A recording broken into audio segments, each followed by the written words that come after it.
Hello class, this is your teacher, Mr. McDougall, with your next project tutorial. We are in Unit 4, the shot list, and this will be the last video project that we're going to watch from the Studio Binder YouTube series. We're going to do 406 camera movement. So same structure as we've been doing all unit long. First thing is to watch the Studio Binder video shot list episode 6 about camera movement. As you're watching, take notes on the Google Doc. Again, there are lots of movement to cover in this video, so you should have no problem filling up your full set of notes. Quick little tip or quick little note on this particular video. Trigger warning on this video.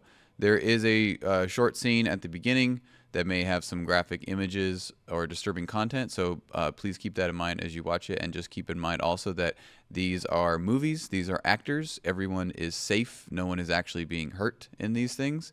However, just visually, it might be slightly disturbing or triggering, so it's okay to look away for a moment when that pops up, and the video will also give you an indicator of when that's about to happen. So please keep that in mind as you watch this particular video and the movement that it talks about.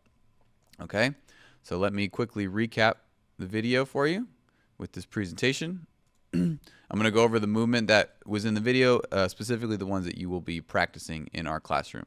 So we're going to go over the various types of camera movement. So we're going to do video again, and we're going to move the camera around. So types of camera movement, the top one is some actual camera movement, but the bottom one, client camera movement, is what everyone thinks it's called. Where pretty much everybody just says pan all the time. You got to pan left, pan up, pan to the side, and it's not always the case. It does have specific names, and we're going to go over them right now. We're going to start with what a pan actually is. So pan is the first movement that you're practicing. The video talks about static shots. However, we already did that in the previous lesson with the tripod shot, so we're not going to do that one again.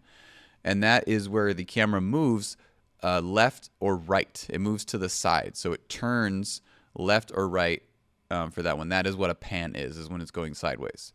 So it can be used to follow a character if someone's turning or reveal information. Like if we looked at someone on the left and we turn to the right, that would be a pan. And it can be slow or fast. It could be a super slow, dramatic pan, or it could be a little bit faster. When it starts to get too fast, it becomes our next one, which is a whip pan. So a whip pan is exactly the same, where you're turning side to side. However, you're doing it very quickly. It's a super fast pan, which is where the whip part comes in, because it's like breaking your neck, like Whiplash, from this movie called Whiplash, actually. So you're going to be turning the camera as fast as you can from left to right or right to left, either way. And you could do this with a tripod or handheld. I think you'll find are the two easiest ways. They also have different movement altogether depending on the gear, but you can try both and see which one you like better. This can be a lot of fun. And again, I'll give you a quick demo of how to do these moves specifically with the camera at the end of this slideshow. Again, it heightens the energy of the shot. It makes it really fun. There's ways you can use this for drama or comedy, and it works as a really great tool for both of those. And it can also be a transition during video editing, but we will get into that when we get into video editing. I will show you how to use this specifically as a transition and not just a simple movement on its own. Next is the tilt. And again, as you can tell from this preview, the tilt is where the camera looks up or down. So you start either down low and you tilt up, or you start up high and you tilt down. Different from a pedestal shot. They can be combined into the same movement, but a pedestal is where the camera moves up and down, like it moves up towards the person's face. You can see from this example, the camera is not moving up or down, it's just looking up or down. So it's staying down low and it's tilting up to look up. So you can combine it a lot with high angles or low angles, depending on which way you're going to go, if you're going to tilt up or tilt down. But that's the difference. Remember, a pan is side to side, left to right, and a tilt is up and down. Next, we're going to get into some more actual movement with the camera. The first one is a push in, where you must physically move the camera closer to the subject. So the camera just moves closer. The subject stays still. There's a couple in this presentation that are very similar, so these are the key differences between them. In a push in, the subject stays still and the camera moves towards the subject. So subject does not move, the camera moves closer to them. And it can really emphasize a moment. It cues the audience that this is important when we get really close. It brings us in, it draws us into the particular subject or character. And again, it can show a subject in an emotional state because we're drawn towards them with something dramatic, or they have some kind of realization. We do a nice little push in into a close-up. Opposite of that is the pull out. As you can imagine, these is the exact opposite of the previous shot where the camera moves away from the subject. We pull back from them. So it's the exact opposite. It signals a disconnection from the character. So in the video, it references the movie Joker, where it pulls away from him and we start disconnecting from this character, like we're moving away from them or closing out this chapter of their lives with a pull out. Again, the subject does not move. The camera physically moves away from them, similar to the last one. Next is a zoom.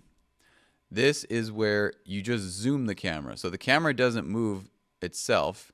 You're just going to zoom the lens. And this is something you guys have already been practicing. However, now you're going to do it in a video. So while you're recording your video, you're going to zoom in on a subject or object.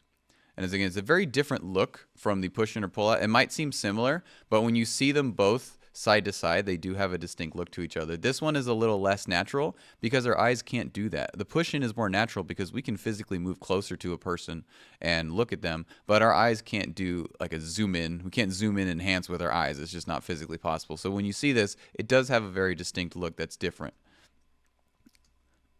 So you can practice both as you are going through your worksheet. Practice zooming in on one shot and zooming out on another shot. Similar to pan and whip pan, we have the zoom and now the crash zoom. So the crash zoom is just like a super fast zoom. So the zoom one we just did, again, that one can be nice and slow and smooth, but a crash zoom is where you zoom in or out as fast as you possibly can. Again, it's used a lot for comedy, where it quickly zooms into a person. We can see their facial expressions. You see this a lot on like cartoons or The Office or things like that, where again, you could do it to heighten the comedic timing of the video.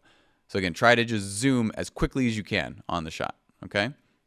And something to keep in mind is when you're coming up with your labeling, you can see that this shot in particular, this example, is in different shot sizes. It starts in the wide and it zooms into a close-up. So when you're labeling your shot sizes, there might be a couple different ones you can choose from. You may not be able to know, well, do I label this as a wide shot or do I label it as a close-up? You can label it as one or the other because through a lot of these movements, your shot size and your framing might change. So I would pick with either how the shot starts or how it ends. So this one starts as a wide like that and it ends as a close-up. So if you put wide or close-up, I think either one of those would be fine. The next one is a super fun one. This is called the dolly zoom. And you've seen this a lot in movies and TV shows without even realizing it, that it's a super cool effect. And similar to the rack focus, it's very difficult to pull off, but it's super cool when you can do it correctly. So this one is a little complicated where you're going to move the camera and zoom at the same exact time. So we talked about push in where you move but the camera doesn't.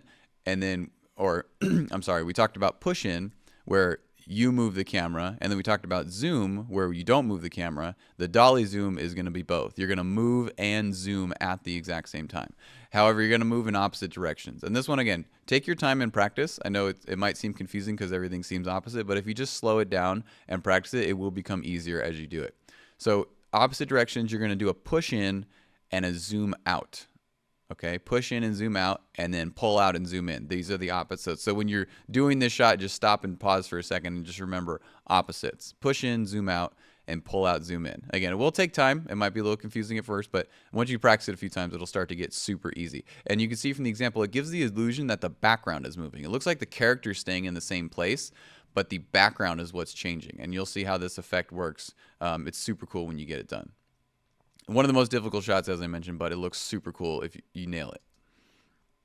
Next is the camera roll and spin. This is where you rotate the camera to spin it upside down. This is the camera roll or the camera spin, as we call it.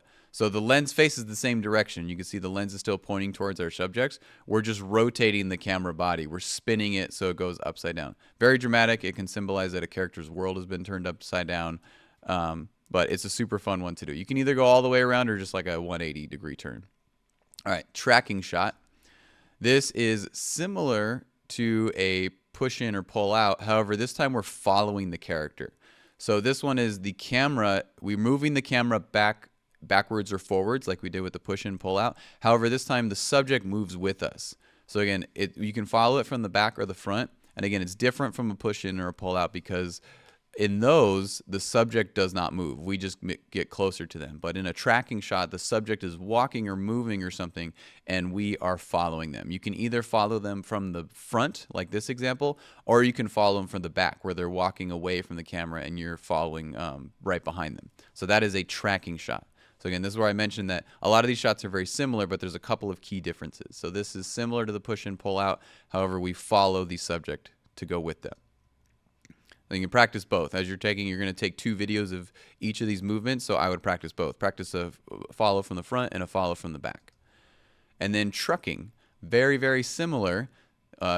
One letter difference between tracking and trucking, and the only difference in this one is that we're again following the character, except we're following them sideways. So we're following them either on the left or the right side. So you can see from this example, again, we're following the character, camera's moving left to right, and we're just staying with whichever direction the character is going. So they can move left or they can move right. It doesn't really matter. Same thing with tracking. You could do back or front. This one you can do left or right. And it's different from the pan because the pan is just a turn. If you remember from the very beginning, a pan is where you're just turning the camera. So the camera doesn't really move like with the subject. It just kind of rotates on the tripod. You're just turning it. It's staying in the same place, but you're turning it. This one, the camera's moving and we're walking and we're following them. So again, you can practice both trucking a character from the left side and from the right side.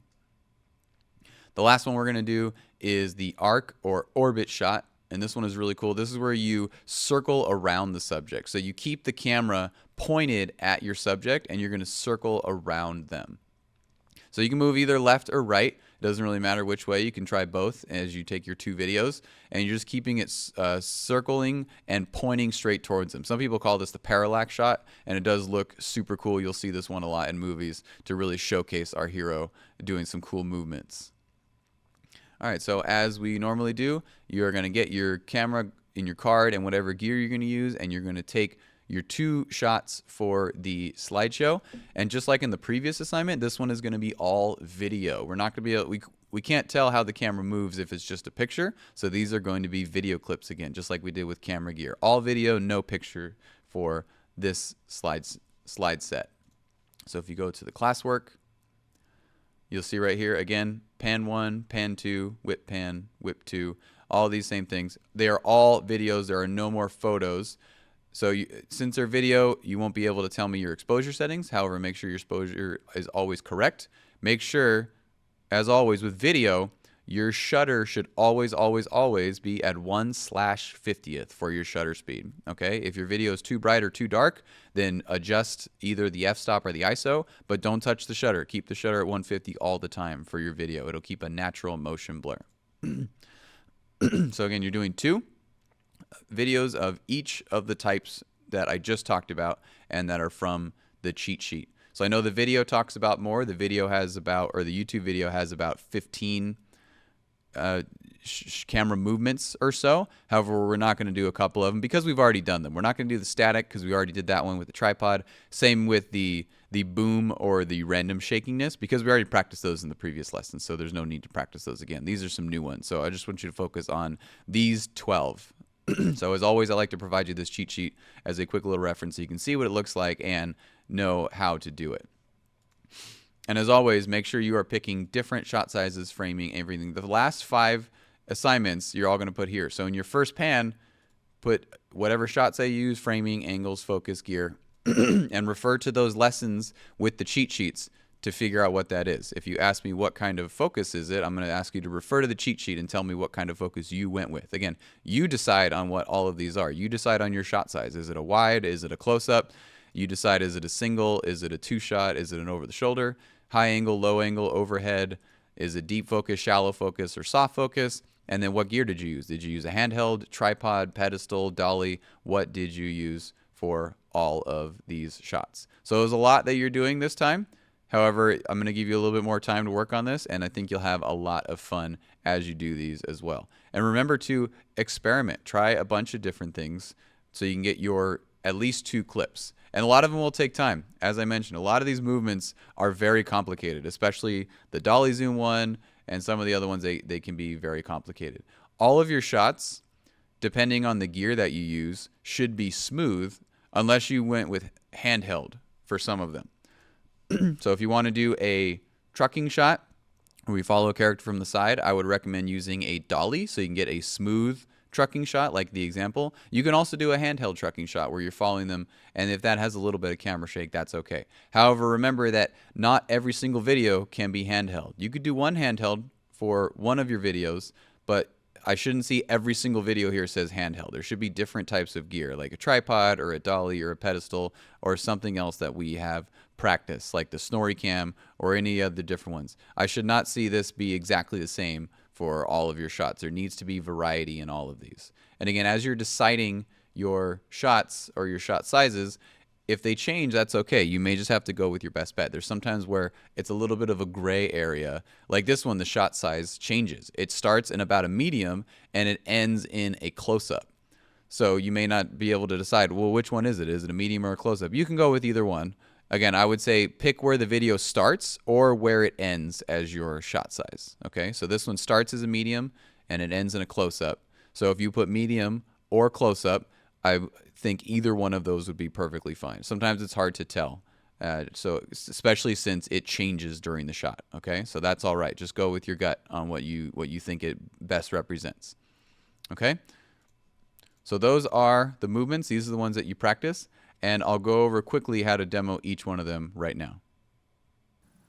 All right, so here is a demonstration of the different types of camera movement that you guys are going to be practicing in this class. Now I know this list is a lot longer than normal, but you will have more time to practice this, especially since now we're going into some movement of the camera. It can be a little complicated, especially if you've never done it before. So I'm going to walk you through all 12 of these right now so you can get practicing. So let me turn on my camera, and you can see what I'm talking about. So very simple, taking 2 videos of each one, and you can do the movement based on everything we've been practicing so far. So the first one is a pan, and the pan is simply turning from left to right or right to left. So if you want to do it on a tripod, I could start on my subject and I could just pan to the side. Or if I want to go the other way, I could start here, and as I'm recording my video, so remember, you're going to record your video as you do it, short little clip, try to get it nice and smooth, just like that. Okay? If you overshoot it, if you turn it too fast, you have to go back, try again. That's okay. So it's simply just turning the camera to the side like this. And again, you could use this on different kinds of gear. If you want to do it like this with the tripod, or you can take it off the tripod and go handheld. So I could also just turn it this way. A little bit of a shaky cam effect with the handheld, but that's okay. Like that. That would also be a pan. All right, so a whip pan is a super fast pan. So with the whip pan, you want to turn it quickly. And this one you could do with a tripod or handheld. I think you'll find it easier if you go handheld. You want to get it to whip and stop right on another person. So you could start over there. Let's say I start this way, record, whip straight to them. Like that. That would be a whip pan. Just like that. So if I start here, turn, whip. And that's my shot. You can whip back and forth if you have 2 subjects. You can whip to one person and then whip to the second person. The faster you turn it, it's more, and when you're going handheld, it's more a flick of the wrist as opposed to turning all the way around. Sorry if I'm making you dizzy. I'm trying not to go too fast. But it's more of a quick flip of the wrist, like that, like that. That's your whip pan, okay? Very quick, very easy to do. I'll go to the tripod for the next few so it's not as jarring. I don't want to do too much shaky cam, make you dizzy. So the next one is the tilt. And remember, the tilt can go up or down. So similar to pan, except we're going up and down instead of left and right. So this one you could start here, and as I record, you can tilt down. Like that. So again, the camera is not moving, it's just tilting. It's not like the pedestal. In the pedestal, we move the camera up and down. This one's a little bit different. So this one, or you could tilt up. Just tilt. Try to make it as smooth as you can. Remember, we want nice smoothness. Again, this one is one that you can do handheld if you wanted to. All right. The next one, or the next couple, involve physically moving the camera towards our subject. So again, this one you can do it with a tripod or a dolly or a handheld, a little bit of everything. The next one is a push in, and this is where we physically move the camera closer to the subject. So the subject, I'll use Admiral Akbar over there, he's going to stay still. the push in, the camera gets closer. So that's a push in. And then the pull out is the exact opposite. Move the camera away. Push in, pull out. Again, you can see since I'm doing this handheld, this does have a shaky vibe. If you don't want it to have the camera shake, you can do it with the dolly.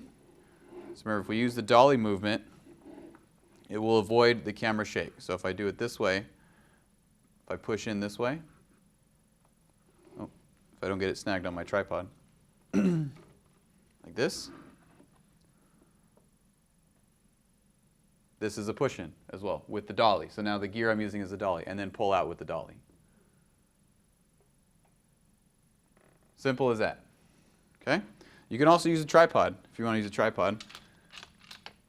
One thing I recommend, a little trick for you.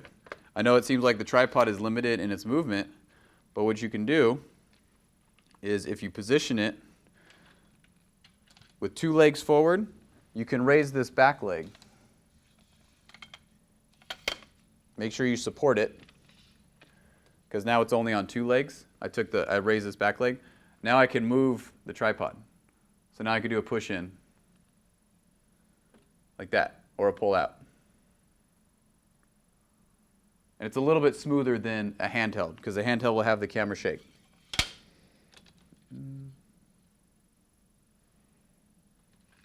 There we go. So that's push in and pull out. The next one is very similar, except for this one the camera doesn't move. This one is zoom in and zoom out. So we're getting closer, except we're going to zoom out and zoom in. So this one we're starting further away, and the zoom, again, as you're recording your video, hit record, you're going to zoom in. Like that. That's your zoom. And then you're going to zoom out. Do one of each. Again, try to keep it smooth. If your hand bumps the edge of the camera like mine did, just try it again. Start here. Make sure everything's steady. Like that. Simple zoom in and out. It is a different look than the push-in because our eyes don't naturally do this with the zoom. We can't do that. So it does look a little bit weird as you zoom in. You can tell there is a distinct difference. Similarly to pan and whip pan, we have zoom and crash zoom. So a crash zoom is zooming as fast as you can. So the zoom we just did was nice and smooth and slow. That's a regular zoom by turning this thing. The crash zoom, you want to go fast. So super fast, in and out. Again, try to keep it as smooth as you can. You can get really close to your subject, as close as you can to really get a close-up of their face. In this case, I would be in a wide shot or a full shot. So I crash zoom, like that.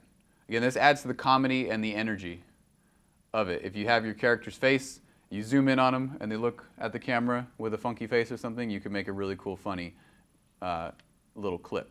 So again, that's a crash zoom as fast as you can. So it's a super fast zoom, okay? Try doing it without hurting yourself or breaking the camera. It's just as fast as you can. Some lenses can turn faster than others. Just do as much as you can, okay? The next one is a super fun one, and that is the dolly zoom. So the dolly zoom will probably be the most difficult of all of them. So let me see if I can do this right here without blocking. All right, so the dolly zoom, as I mentioned, this one will take you some time because this one is tricky. So for this one, we are changing the background. And this one requires doing a combination of the ones we just did. We're going to do a push in or pull out and a zoom at the same time.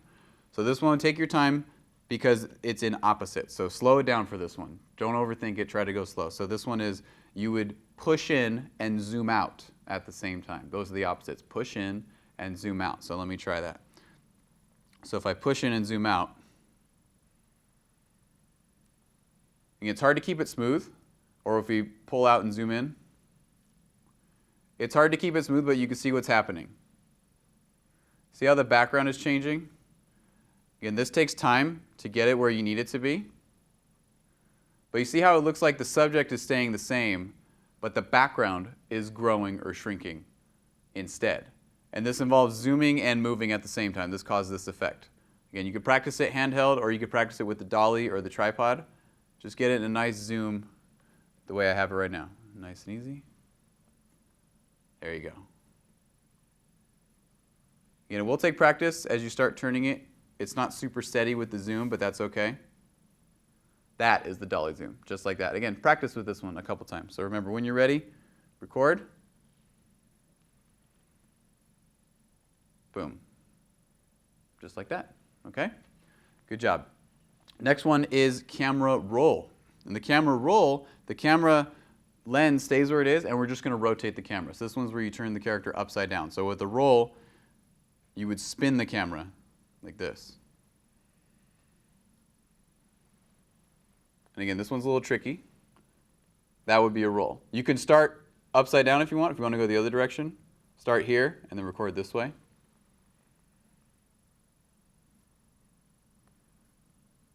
That's a roll. So the camera is rotating on its head. It's spinning around. That would be the camera roll. So just practice like that. Again, try to keep it as smooth as you can.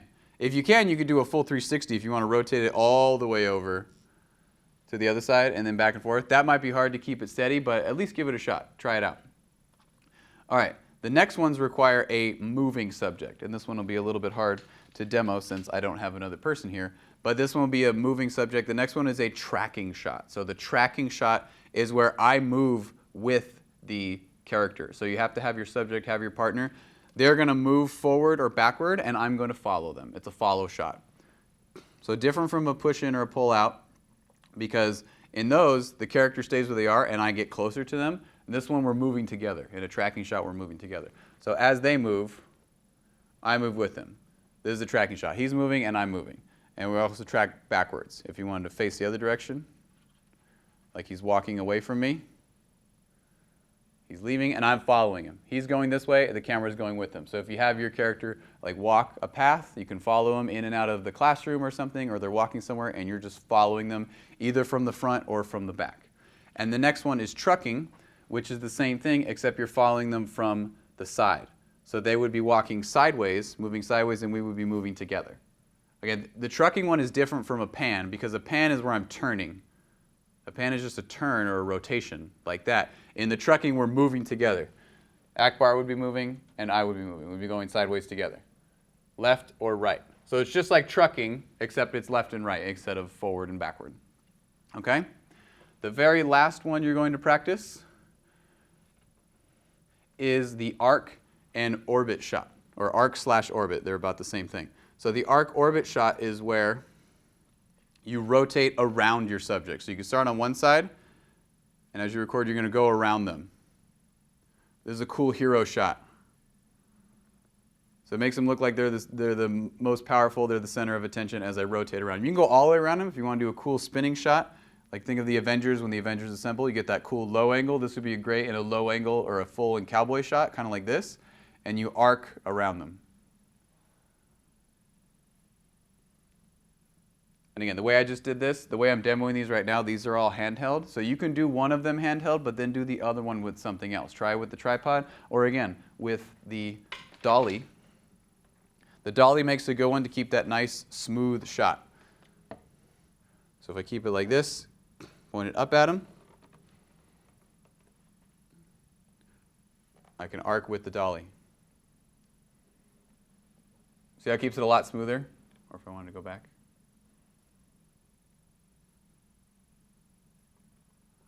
So that would be your arc shot. Okay? So those are the 12 camera movements that you're going to be practicing. And again, it is a lot, but you have time. I want you to get used to all the equipment and really experimenting, coming up with cool, creative, fun stuff. Remember, you need at least 2 for the assignment, but take lots and lots of shots. It's okay to try and fail several times, as you saw with the rack focus. You're not going to get it on the first try. Same with these. You're not going to get it on your first take. It's going to take you a couple tries, and that's fine. Those first takes, you're not even going to use them. You're just going to use your best take when you really get it. And when you nail it, it's really cool, especially ones that are difficult like the dolly zoom. Okay? So, again, have fun. Let me know if you have any questions.